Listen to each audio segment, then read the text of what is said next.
I found my doppelganger, and my life hasn't been the same since it started with a photograph. My friend Sarah texted me one evening asking if I had a twin. I laughed it off, knowing I was an only child. Then she sent me a picture she had taken at a local coffee shop. My smile faded. The man in the photo looked exactly like me. Same haircut, same build, even the same taste in clothes. He was sitting at a table, reading a book, completely unaware that his picture was being taken. I felt a chill run down my spine. Doppelgangers were supposed to be a myth, right? A creepy coincidence. I told Sarah it was just a look-alike, but I couldn't shake the unease. A few days later, my girlfriend Lily mentioned seeing me at a bar downtown. I hadn't been to that bar in months. She insisted it was me, though, even describing the jacket I had worn to work that day. The jacket that was currently hanging in my closet. I laughed it off, but now I was starting to feel paranoid. Things got worse. I started receiving texts from friends and colleagues, all saying they had seen me in places I hadn't been. Shopping malls, parks, even at work functions I hadn't attended. Each time, the stories were the same. I was friendly, chatty, and completely myself. Except it wasn't me. One evening, I decided to find him, my double. I started frequenting the places where he had been spotted, hoping to catch a glimpse. Days turned into weeks with no luck. I began to question my sanity. Maybe it was just a series of strange coincidences. Maybe I was overreacting. Then, one night, I came home to find the lights on.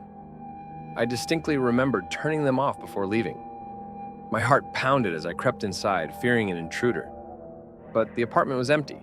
Nothing out of place except for one thing, a note on the kitchen counter. "Stop looking for me." I felt a surge of anger. Who was this person, and why was he messing with my life? I tore the note to shreds, determined not to be intimidated. But the fear lingered.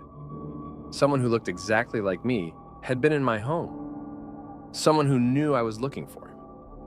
The next day at work, my boss called me into her office. She looked concerned, asking if everything was okay. Apparently, I had missed an important meeting the previous day. I hadn't. I was there, taking notes, participating. I even remembered the discussions we had.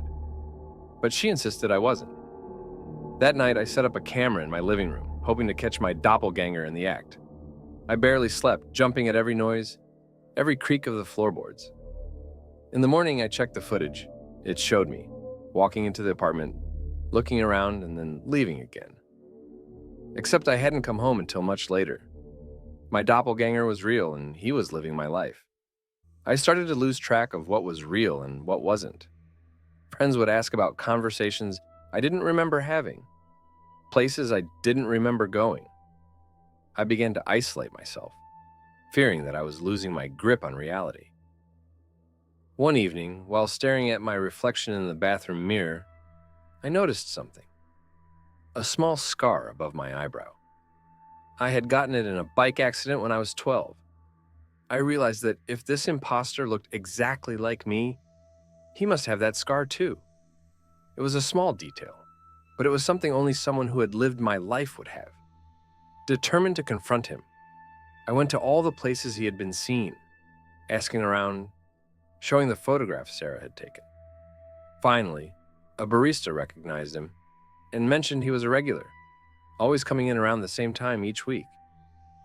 I waited at the coffee shop, nerves on edge. Hours passed, and then there he was. Seeing him in person was like looking into a mirror. He saw me too, and for a moment we just stared at each other. Then he smiled, a cold, knowing smile, and walked out. I followed him, determined to get answers. We ended up in a quiet park, and finally, he turned to face me. "Why are you doing this?" I demanded. "Who are you?" He just smiled again. "I'm you, the you that you could have been, the you that took risks, made different choices, the you that lived life to the fullest." I shook my head. "That doesn't make any sense." "It doesn't have to," he replied. "Just know this, you can't escape me. I'm always going to be there living the life you didn't." With that, he turned and walked away, leaving me standing in stunned silence. I haven't seen him since, but I know he's still out there, living my life, making different choices, always one step ahead. If you ever see someone who looks exactly like you, don't ignore it. Don't dismiss it as a coincidence, because sometimes the scariest thing isn't a monster or a ghost. It's the thought that there might be another you out there, living a life you never chose.